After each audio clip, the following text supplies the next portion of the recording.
Hello dears, good morning. Good evening സമയത്താണ് കേട്ടോ good morning video post ചെയ്യുന്നത്. രാവിലെ ഉറക്കം എഴുന്നേറ്റപ്പോൾ നല്ല വെയിലായിരുന്നു. സെക്കൻഡുകൾക്കുള്ളിലാണ് അത് മഴയായി മാറിയത്. കുറച്ച് നേരം മഴയൊക്കെ നോക്കി ചായയൊക്കെ കുടിച്ചിരുന്നു. മഴ തുറന്നപ്പോൾ ചിക്കുനെയും മിക്കുനെയും നോക്കി അവർക്ക് ഫുഡ് കൊടുക്കാൻ വേണ്ടി ഇറങ്ങിട്ടോ. ഭയങ്കര കുറുമ്പാണ് രണ്ടിനും. കഴിക്കാൻ കൊടുക്കുന്നതും കുടിക്കാൻ കൊടുക്കുന്നതൊക്കെ സെക്കൻഡുകൾക്കുള്ളിലാണ് തട്ടിത്തെറിപ്പിച്ച് കളയുക. അങ്ങനെ അവർക്ക് ഫുഡൊക്കെ കൊടുത്തുകൊണ്ടിരുന്നപ്പോഴാണ് ഓർത്തത് സമയം ഒത്തിരി ആയെന്ന്. വേഗം തന്നെ പോയി കുളിച്ച് ഫ്രഷായി വന്നു. എല്ലാം കഴിഞ്ഞ് ബ്രേക്ക്ഫാസ്റ്റ് കഴിക്കാൻ വന്നിരുന്നപ്പോൾ എനിക്ക് താല്പര്യമില്ലാത്തൊരു സാധനമാണ് ഇഡ്ഡലി. അപ്പം ഞാൻ കരുതി എന്നൊരു എഗ്ഗ് ദോശ ഉണ്ടാക്കി കഴിക്കാമെന്ന്.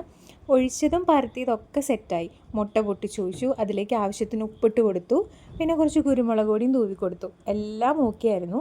മറിച്ചിടുന്ന സമയമായപ്പോൾ ഫ്ലോപ്പായിട്ടോ. ഈ ദോശ പാനിൻ്റെ എക്സ്പയറി ഡേറ്റ് ഒരുവിധം കഴിഞ്ഞു തുടങ്ങി. അതിൻ്റെ അടയാളങ്ങളാണ് ഈ കണ്ടുകൊണ്ടിരിക്കുന്നത്. അങ്ങനെ ഒരു കണക്കിന് കുറച്ച് നേരത്തെ പരിശ്രമത്തിനൊടുവിൽ ഞാനും ദോശയും തമ്മിലുള്ള യുദ്ധത്തിൽ ഞാൻ തന്നെ ജയിച്ചു. ദോശ മറിച്ചിട്ടു. അങ്ങനെ ദോശയും സാമ്പാറൊക്കെ കൂട്ടി കഴിച്ചിട്ട് നേരെ ഓഫീസിലേക്ക്.